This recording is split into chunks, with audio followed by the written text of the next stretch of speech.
ಮಾವು ಬೆಳೆಗಾರರ ನೆರವಿಗೆ ಕಳಾ ನ್ಯಾಚುರಲ್ ಫುಡ್ಸ್ ಜ್ಯೂಸ್ ಕಾರ್ಖಾನೆ. ಶಿಡ್ಲಘಟ್ಟ ತಾಲೂಕಿನ ಮಾವು ಬೆಳೆಗಾರರು ಪ್ರತಿ ವರ್ಷ ಶ್ರಮಪಟ್ಟು ಬೆಳೆದ ಮಾವಿಗೆ ಕೊಯ್ಲಿನ ಅಂತಿಮ ಹಂತದಲ್ಲಿ ಸೂಕ್ತ ಬೆಲೆ ಸಿಗದೆ ನಷ್ಟ ಅನುಭವಿಸುತ್ತಿರುವುದನ್ನು ಗಮನಿಸಿದ ಸಮಾಜ ಸೇವಕ ಕೊತ್ತನೂರು ಪಂಚಾಕ್ಷರ ರೆಡ್ಡಿ ಅವರು ರೈತರ ನೆರವಿಗೆ ಮಹತ್ವದ ಯೋಜನೆಯನ್ನು ರೂಪಿಸಿದ್ದಾರೆ.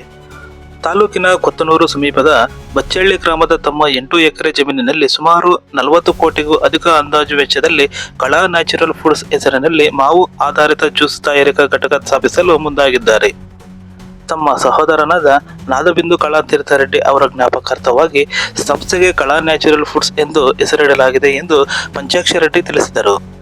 ಘಟಕದ ನಿರ್ಮಾಣಕ್ಕೆ ಭೂಮಿ ಪೂಜೆ ಹಾಗೂ ಗುದ್ದಲಿ ಪೂಜೆ ನೆರವೇರಿಸಲಾಯಿತು. ಕಾರ್ಖಾನೆಯಲ್ಲಿ ಪ್ರತಿ ಗಂಟೆಗೆ ಸುಮಾರು 40 ಟನ್ ಮಾವನ್ನು ಸಂಸ್ಕರಿಸುವ ಸಾಮರ್ಥ್ಯ ಹೊಂದಿರುವಂತೆ ಯೋಜನೆ ರೂಪಿಸಲಾಗಿದೆ. ಇದರ ಮೂಲಕ ಸ್ಥಳೀಯರಿಗೆ 500ಕ್ಕೂ ಹೆಚ್ಚು ಮಂದಿಗೆ ಉದ್ಯೋಗಾವಕಾಶ ಕಲ್ಪಿಸುವ ಉದ್ದೇಶ ಹೊಂದಲಾಗಿದೆ.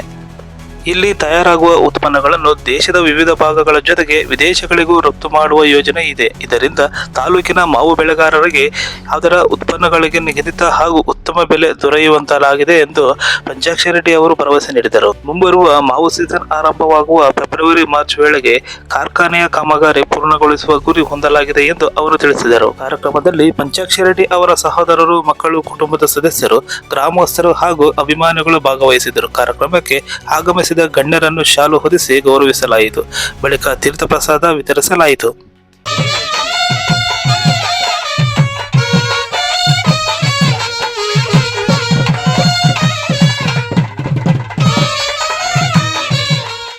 ನಿಮಗೆಲ್ಲ ಗೊತ್ತಿದ್ದಂಗೆ ಈ ವರ್ಷ ಮಾವು ಬೆಳೆಗಾರರು ಬಹಳ ಕಷ್ಟದ ಒಂದು ಪರಿಸ್ಥಿತಿ ಸಿಕ್ಕಾಕೊಂಡಿದ್ದು. ನಾವು ಎಲ್ಲ ಕಡೆ ಮಾಡೋಕ್ಕಾಗಲಿಲ್ಲ. ಏನು ನಮ್ಮ ಶಿಡ್ಲಘಟ್ಟ ಸುತ್ತಮುತ್ತಲು ಚಿಕ್ಕಬಳ್ಳಾಪುರ, ನಮ್ಮ ಬಾಗೇಪಲ್ಲಿ, ಈ ಕಡೆ ಮುಳಬಾಗಲು, ಈ ಕಡೆ ಹಲವಾರು ಕಡೆಯಿಂದ ನಮ್ಮ ರೈತರು ಈ ಸರ್ತಿ ಮಾವಿನಕಾಯಿ ತಂದು ನಾವೊಂದು ಹೊಸದಾಗಿ ನಾದಾಸ್ ಫ್ರೂಟ್ ಕಂಪನಿ ಅಂತೇಳಿ ನನ್ನ ತಂಗಿ ಹೆಸರಲ್ಲಿ ಮಾವಿನಕಾಯಿ ಮಂಡಿ ಓಪನ್ ಮಾಡಿದ್ವಿ.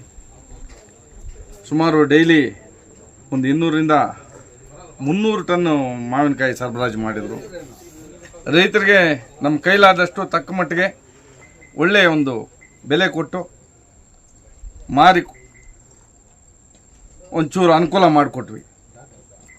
ಇದನ್ನು ಸ್ವಲ್ಪ ದೊಡ್ಡ ಮಟ್ಟದಲ್ಲಿ ಮಾಡೋಣ ಅಂತೇಳಿ ಎಲ್ಲರ ರೈತರ ಆಶಯದಂತೆ, ನಮ್ಮ ಮನೆಯವರ ಕುಟುಂಬದವರ ಆಶಯದಂತೆ ಒಂದು ಸಣ್ಣ ಹಣ್ಣಿನ ಪಲ್ಪ್ ಫ್ಯಾಕ್ಟ್ರಿ ಒಂದು ಓಪನ್ ಮಾಡೋಣ ಅಂತೇಳಿ ಯೋಚನೆ ಮಾಡಿದ್ವಿ. ವಾರದಿಂದ ಮಾತನಾಡ್ಕೊಂಡ್ವಿ ನಾವು, ಲೋಕೇಶ್, ಇನ್ನು ಹಲವಾರು ನಮ್ಮ ರೈತರು ಎಲ್ಲ ಸೇರಿ ಅವರು. ಸರಿ, ಈ ಒಂದು ಮಹಾಲಕ್ಷ್ಮಿ ಹಬ್ಬದ ದಿನ ಭಾಳ ಆಸ್ಪಿಷಿಯಸ್ ಡೇ, ಭಾಳ ಒಂದು ಒಳ್ಳೆ ಸುದಿನ ಅಂತೇಳಿ ಇವತ್ತು ಬೆಳಗ್ಗೆ 5 ಗಂಟೆಯಿಂದ 8 ಗಂಟೆವರೆಗೂ ಪೂಜಾ ಕಾರ್ಯಕ್ರಮ, ಗುದ್ದಲಿ ಪೂಜೆ ಇವತ್ತು ಹಮ್ಮಿಕೊಂಡಿದ್ವಿ.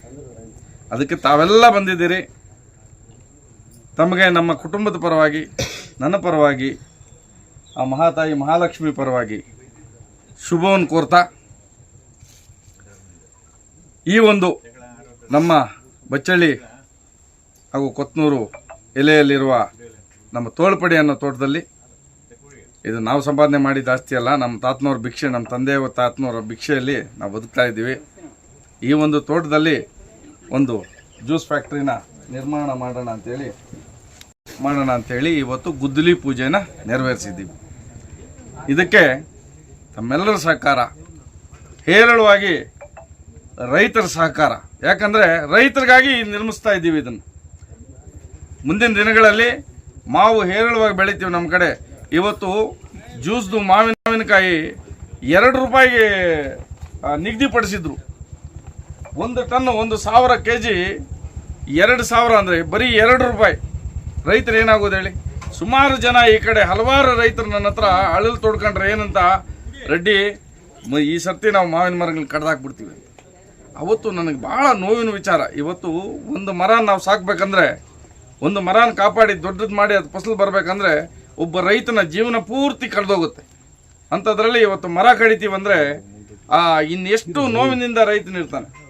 ಇದಕ್ಕೆ ಬರೀ ನಾವು ಪ್ರಯತ್ನ ಪಟ್ಟರೆ ಆಗಲ್ಲ, ಸರ್ಕಾರ ಮುಂದಕ್ಕೆ ಬರಬೇಕಿಂತವು. ಸರ್ಕಾರ ಮುಂದಕ್ಕೆ ಬಂದು ಬೆಂಬಲ ಬೆಲೆ ಒಂದು ಫಿಕ್ಸ್ ಮಾಡಿ ಸರ್ಕಾರದ ವತಿಯಿಂದ ಏನು ರೈತನಿಗೆ ಸಾಧ್ಯವಾದಷ್ಟು ಅನುಕೂಲ ಮಾಡ್ಬೇಕಂತೇಳಿ ಈ ಸಮಯದಲ್ಲಿ ಮತ್ತು ಅಂದಾಜು 40 ಕೋಟಿ ರೂಪಾಯಿ ಇನ್ನೂ ಜಾಸ್ತಿ ಆಗ್ಬೋದು.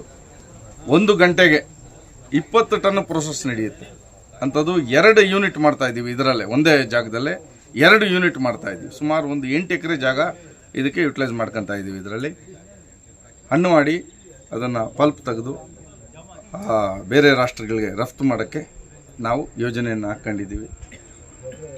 ಇದು ಮುಂದಿನ ದಿನಗಳಲ್ಲಿ ತಮ್ಮೆಲ್ಲರ ಆಶೀರ್ವಾದ, ರೈತರ ಆಶೀರ್ವಾದ, ನಮ್ಮ ತಂದೆ ತಾಯಿಯ ಆಶೀರ್ವಾದ, ಅಮ್ಮನ ಆಶೀರ್ವಾದದಿಂದ ಚೆನ್ನಾಗಿ ಬೆಳಿಬೇಕಂತೇಳಿ ಬೆಳೆದು ಇಲ್ಲಿ ರೈತಾಪಿ ವರ್ಗಕ್ಕೆ ಒಂದು ಉತ್ತಮವಾದ ಒಂದು ಅವರ ಬೆಳೆದಂಥ ಒಂದು ಏನು ಹಣ್ಣು ಇದೆ ಅದಕ್ಕೆ ಒಳ್ಳೆ ಒಂದು ರೇಟ್ ಕೊಟ್ಟು ಅವ್ರಿಗೆ ನಾವು ನಮ್ಮ ಕೈಲಾದಷ್ಟು ಒಂಥರ ಸಹಾಯ ಅನ್ನೋದಕ್ಕಿಂತ ಸಹಕಾರ ಕೊಡೋಣ ಅಂಥೇಳಿ ನಾನು ಆ ಒಂದು ಮನಸ್ತತ್ವದಿಂದ ಇದನ್ನು ಶುರು ಮಾಡ್ತಾಯಿದ್ದೀನಿ.